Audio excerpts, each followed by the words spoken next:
Welcome to Revolution Against Evolution. I'm your host, Doug Sharp. Your co-host, Rich Gear, here with you as well. And we're going to continue on what we started last week, Doug, and talk a little bit about chronology. I think we want to step back a little bit and just, a lot of people don't really understand why it's even important, why it's even an issue, why do we care, okay? Right. There are a lot of reasons for that. Number one, as a Christian, you should care because God put a lot of attention into the details of the chronology, so there must be a reason why he did it, okay?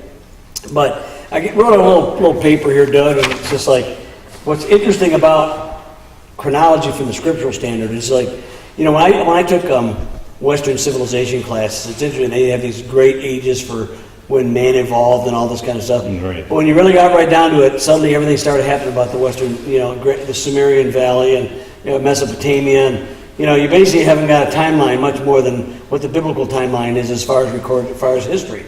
And the Bible tells us pretty much there's not much more before that. Right. In other words, and so if you really believe that the history of man is really about 6,000 years old, which is what I think is true, it's interesting that we find when we look at all the records of the ancient civilizations, ancient Babylon, Sumeria, Akkad, Egypt, India, China, pretty much the only one that has a record that we can get a starting point and a connecting link is the Old Testament scriptures. Right, and we're going to talk also today about Noah himself, because he was pivotal figure, you know. Well, he was represents 1/6 of all of human history when you take a look at it. 950 years. Yeah, 950 years. Yeah. And Adam the same way. A lot of these guys lived about almost 1,000 years, and if we have like the 6,000 years of human history, well, Noah was a prominent figure. He was very key to what we should understand about human history. What's very interesting about the chronology, especially they're interestingly, because in Genesis chapter 5, in Genesis chapter 11, Genesis chapter 5 deals with the history from Adam to Noah. Right. Okay? And then chapter 11 goes from Shem down to Abram. I think is what that is. And it's a system of chronology. It's all connected amazingly together. But what's even more amazing is not every genealogy is covered as far as names, as far as dates. We have several genealogies. We have the line of Cain is given, and a lot of the descendants of Adam are given, but only one line is given with the numbers and the dates to it. Right, and that's the line of Jesus. And it's the line that goes to Jesus. What's interestingly to me is it sometimes goes a little bit underground later on. We'll get to that later on. But right now in Genesis 5, it's fairly straightforward. But it wasn't always the firstborn. Right. In fact, it almost was never the firstborn. So how do these writers know to pick this particular genealogy? In fact, later on, it talks about, I can't remember, maybe you would remember, they talk about the firstborn, it might have been Joseph. Oh yeah, Joseph was the lineage come from, but nevertheless, the chronology was not reckoned from Joseph, but from Judah. Right, yeah. And I think that's fascinating. Judah was the fourthborn. Right. And how did these guys know in advance the line that was going to link by numbers, line upon line, and date upon date until the time of Messiah? It's interesting, Doug, and one thing on top of that is even when the Bible itself ends about 4 centuries before Christ, before that happens, it kind of gives you a link between Nebuchadnezzar, the secular chronologies, which we're going to pick up, and between the biblical chronology, the king, I think Jehoiakim, his first year was the 4th year, Nebuchadnezzar. I'm just doing it off the top of my head, but there was a link there, kind of like the Bible was indicating that it was going to switch off, and the scriptures are not going to be doing line upon line anyway. And then by the time the Old Testament, last book of the Bible, Malachi, we have a prophecy given in the book of Daniel, which connects his time all the way to Messiah the Prince. Right, yeah. And so and the numbers are given throughout the entire period of time. So the one definite subject is Messiah the Prince. It wants to deal, and all the lineage has to deal with that. Noah means rest, I believe, is what his name means. Mm-hmm. And and Seth means substitution, which is interesting, some people said the first line of patriarchs, you can actually kind of have the gospel message in the names of all the first line of patriarchs. I haven't studied that much, but I know Seth being substitution, because Cain killed his Abel, and then Cain was not reckoned. He was the firstborn, Cain was, but the genealogy was not reckoned from him. It was reckoned from Seth. So that's what we got, and we keep going down here. In fact, we'll give you the line of patriarchs, which is pretty easy, and we'll do this pretty fast. We had Adam, who lived 130 before he had Seth. And he had Enos, which he had lived 105 years before Senoth, or before Enos was born. He had then Canaan, 90 years before he was born. Mahalalel was 70, Mahalalel was 70 when Jared was born. Jared 65 when Enoch was born. Enoch was 162. Methuselah 65, and then Lamech 187, Noah 182, and Shem 502. That's Noah. Very interesting, because what happens is with the line of Noah, for years I always said, when Noah was 500 years old, he became the father of Shem, Ham, and Japheth. So I said, well, he was 500 years old, he became triplets. And that's not exactly what happened. Right. You find that out when you read a little bit more on there, that Shem was 100 years old at the time of the flood. Noah was 600 years old then. Okay, and 2 years after the flood, Arphaxad, his son, was born, and Shem was 100 years old at that time. So he would have been 98 at the time of the flood. So Noah would have been 502 years old when Shem was born. Okay, so it's kind of interesting that and you can figure that out. But again, Japheth, who most people think was the oldest, no numbers or dates are given for his thing. Yet he's the one that tells you the prophecy that Noah gives. He says, "You're going to enlarge your tents. Your descendants, in other words, are going to go all over the world." And indeed, that is exactly what happened. You read Bill Cooper's book after the flood. Powerful stuff. It's pretty much the descendants of Japheth, Caucasus, Italian, Irish, Norwegians. I mean, everybody. They all got on their boats and went sailed to the seven seas. Yeah, they went out and spread everywhere. Where Shem and Ham primarily stayed around the Middle Eastern and African regions. Is pretty much where they stayed. And there's some just spread out with Ham's descendants and as well as Shem's as well. But generally speaking, they stayed more confined to that area, where Japheth went everywhere, went all over the place. So other than the chronologies are kind of cool, because it gives you this linkage, and to me that's fascinating enough to realize that how would they know which one to pick except by divine appointment? Most people, when they read the Bible, they sort of skip over these chapters. I know. They find boring, but when you get right down to it, they were put there for a purpose. And there's a lot of time that was spent in the scriptures that talks about the genealogy of Jesus. And your point saying that how do the people know to keep the genealogy of this one, yes, this guy over everybody else?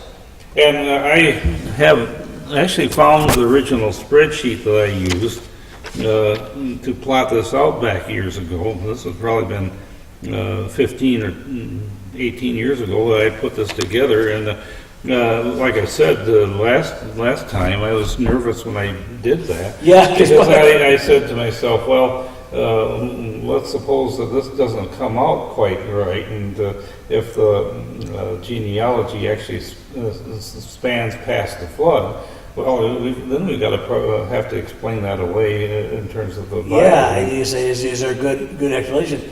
But fortunately for you, Doug, what'd you find out? Well, Methuselah was the guy who died the year of the flood, and Lamech, his son, died 5 years before the flood. That's always fascinating to me, Doug, because except for Enoch, who was translated, in other words, he was caught up into heaven, he never really actually died. Lamech is the only one who lived really not up to at least almost 900 years. He still lived a long time, 700, what do you live, 700, you got the... 777. Oh yeah, 777, so it's like, okay, the slot machine comes up, and you get, and then you win, but it was 5 years, and I was figuring if that was the year of the flood, that would make sense, but it was 5 years before the flood. So I've always wondered, Doug, if there was some genetic defect that began at that time, and that became, basically infected the human population a little bit, or whatever. There was a breakdown. I don't know. The Bible doesn't tell you that. In fact, that's the one thing we realize about this genealogy is how truncated it really is. Right. Genesis 5 is very, very succinct. It just says basically, Adam was born, was created. It gives you the story of Adam and Eve. And then it says he was 130 years old. It talks the story of Cain and Abel. Cain kills his younger brother Abel. Cain is driven out. And then you realize then another son is born, Seth. Of course, a lot of people, Doug, that we'll lay this to rest. We've done it many times, but it's always worthwhile. People always ask, where did Cain get his wife? Mm-hmm. And of course, according to the scriptures, Adam and Eve had many sons and daughters. And at that time, in fact, it wasn't until the time of Moses that close personal marriage was restricted. Right. Yeah. That was actually proscribed, not prescribed, proscribed, forbidden, in the time of Moses under the law. But before that time, there probably were cultural and maybe even assumed things. Like I remember what we talk about when Lot, and he has relations with his own daughters because our town's been destroyed, Sodom and Gomorrah, and they had children. And each of them were very viable cultures. In fact, one of them, the Ammonites, was where Ruth came from. Right. And Ruth was a Moabitess from the Moabites, and that's an ancestor of Jesus. So the forbiddenness, the idea where Cain got his wife, is not really a difficult thing when he had many sons and daughters. Not only that, but the same problem occurred at the time of Noah, because you had the population was reduced down to 8 people. 8 people, correct. And that's what we think that probably, and when you look at we've talked about this before too, and we'll get into it a little bit, the chronology is very revealing because very consistently, except for Lamech and Enoch, who was translated, the lifespans are 900 or 900 plus. I think one was 895. Mm-hmm. That was Mahalalel or something like that, one of those guys, I can't remember who it was off the top of my head, but one of them lived, but they almost all were consistently 930, you got 962, that was Mahalalel, was 962, I think he was, and then you had Methuselah was 969. Yeah. He's the longest, almost 1,000 years he lived. And yet, Doug, when you look at all the stuff that's talked about, except for Adam and the story with Adam and Eve, the creation, and Enoch is translated, very mysterious there. It isn't until Noah, Doug, that we actually get any information at all. In fact, the record of these people, they lived 1,000 years. And none of their accomplishments is recorded. It's as though God purposely wanted the link to be given, but he said, this is not important. All the stuff they did is unimportant to me. Right. They lived, but the curse was in effect. They died. And they lived, they had kids. Obviously, what they accomplished was probably nothing. Because here you had sin was rampant up to the point where it was so bad that God had to decide that he needed to destroy the world. But it's possible. But I think you're going to go another direction, Doug. It was like it was nothing in the sense because everything before Noah was destroyed. Yeah, the flood wiped everything off the earth. It just scoured it clean and disrupted everything. So even if they had made mighty skyscrapers or huge technological accomplishments or anything, it would have been gone anyway. Right. Lost. We have a few supposed artifacts from before the flood. They're kind of interesting in and of themselves. We're not going to digress into that at this point in time. But the thing was, the record of the chronology is that there's one line that's important. Mm-hmm. And it isn't until you get to the time of Christ that you even realize what it is. You know, you still have people, though, that ask the question, well, why does it matter? If it's 6,000 years, 10,000 years, 14,000 years, what difference does it make? And a lot of times they stumble over the Cain's wife thing, and they say, well, there must have been a race of other people that came about, in the beginning there was the God created the heavens and the earth, and then there was this huge long gap. Millions and of years then, of, yeah. Then it says and then the earth was without form and void. Yeah, Or- or became without form and void, is what Yeah. they said.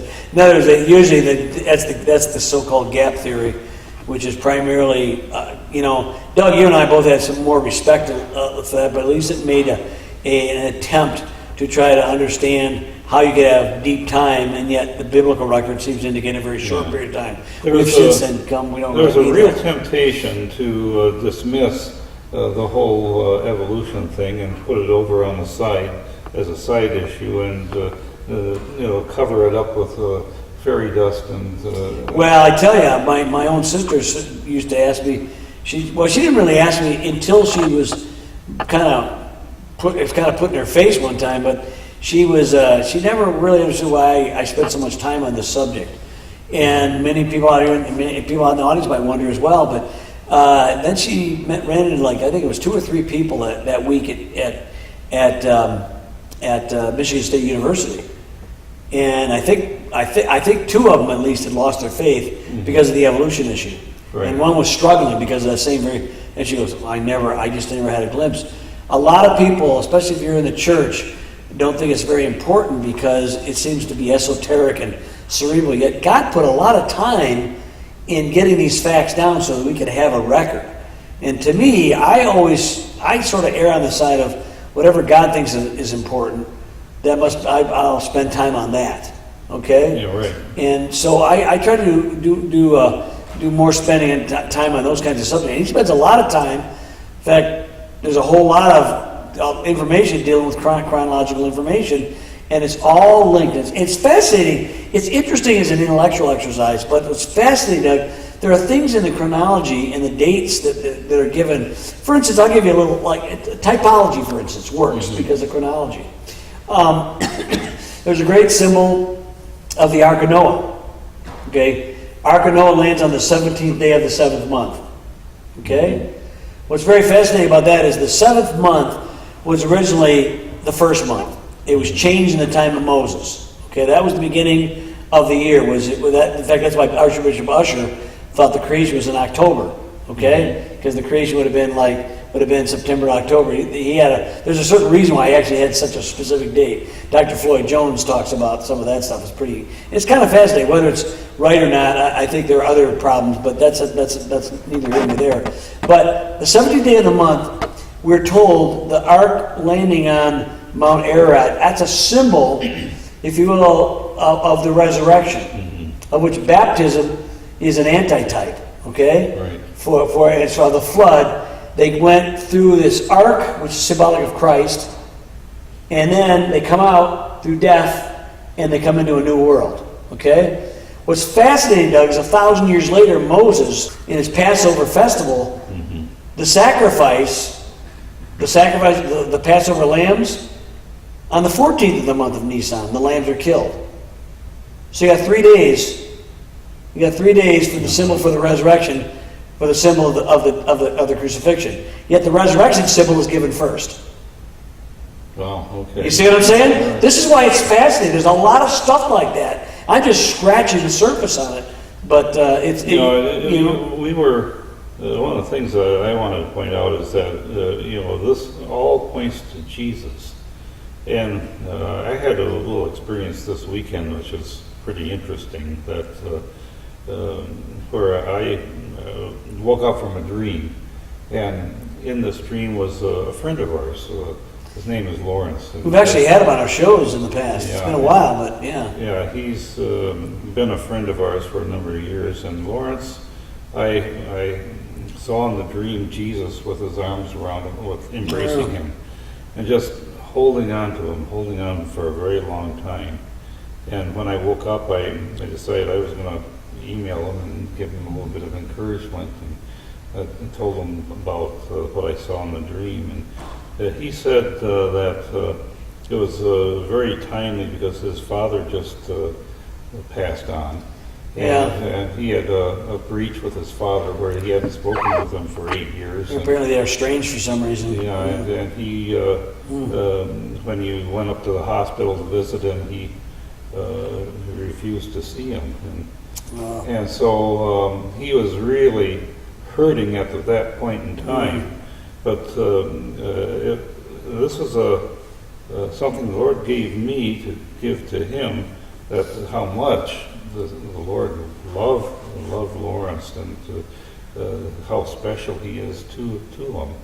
And because Jesus lives, he's the resurrection and the life. And he seated at the right hand of the Father right now. But he also gives us visions of him, and he's real. It isn't something that happened years ago. You can reach out and touch Jesus, and You can do it, and this is and so he thanked me for sharing it with him, and he told me that my message to him made him cry, because it was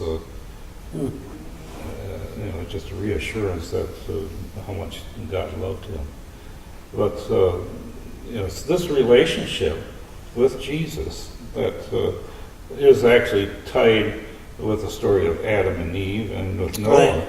Because if these were fake people and there was nothing to redeem us from, this world that we live in really stinks. When you get right down to it, There's a lot of full of things. sin. It's broken. We don't know anything else but sin in this world. We don't know what the eternity is going to be like. Yeah. And this 6,000 years of human history is just a short time in comparison with eternity. Right. And so we need to be aware that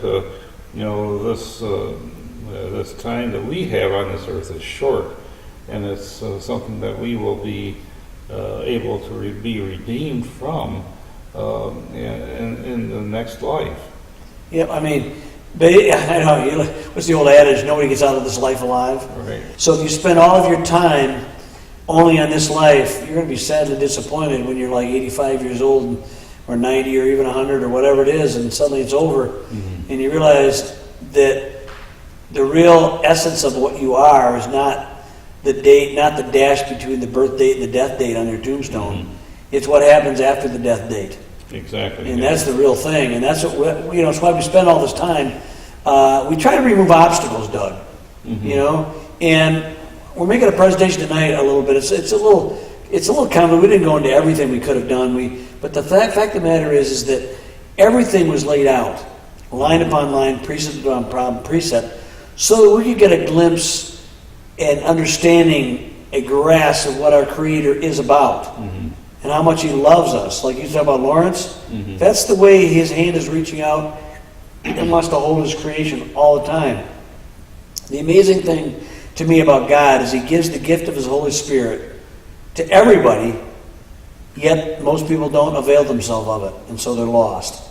Right. The gift of life is offered to everyone, and yet people refuse it because they have the same stubborn nature that Adam did. And that's why Jesus is called the last Adam. Yeah. The first Adam was created. He was created out of the dust of the earth. Okay? Into the dust of the earth he returned. Okay? Because of sin. He was not supposed to do that. He was supposed to live, he was supposed to even be immortal. And even after death came into the equation, Doug, he still lived 930 years. Okay? We don't know how long after he was created that the fall happened. Some people think it's very quickly. Some people think it was a little while. Who knows? But the fact of the matter is that it's a perfect type. Adam was created out of the earth, which has been cursed.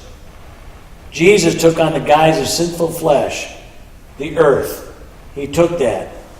And He Himself raised up the first of the first fruits, raises from the dead. That's another typology symbol, but we won't get into that either. Fascinating stuff. But all of this, you find out, you see the connecting links from the chronologies. You see these. And then these other little sidebars, Doug, you go, wow, that is so cool. The timing on that is like I say, the resurrection symbol and then the crucifixion symbol. And they're given 1,000 years apart, and yet the days are exactly the same interval between the resurrection and the crucifixion. No grievance is worth holding on to. Where you have people miss out on the purpose in their life because they get hung up on something. They get mad at God for some reason. Yeah. And there might be some big test that they failed. I'm still fascinated as to what caused the breach between Richard Dawkins and when his parents were missionaries. From what I understand. Something must have happened, you know. And there's atheist. and the thing of it is that people get into their minds that they've been hurt by God. And generally, an atheist is someone who's mad at God. They're someone who isn't aware that God exists. They probably think that he exists, but they don't want him to exist. They don't want that kind of God because they see all the goofed up stuff in this world, and they say, well, how could God do that? But this is just a test. It's just a time that we need to make that decision. It's just one little decision that we're going to make while we're here on this earth. Are we going to follow Jesus, or are we not going to follow him? Yep. And that's where the rubber hits the road with our whole life. Why do we do what we do? We have a purpose in our life to be able to love God that made us. Because once Messiah came and revealed the purpose, He's given us all. He's restored the things. Granted, it's a faith walk at this point in time, but we see enough, even in this life, of the first fruits, if you will, the deposit of the promises to come. When you avail yourself of that gift of the grace, Doug, when you take your thing of the last Adam, then the corruption and the fall that the first Adam created becomes a moot point. We'll see you next time on Revolution Against Evolution.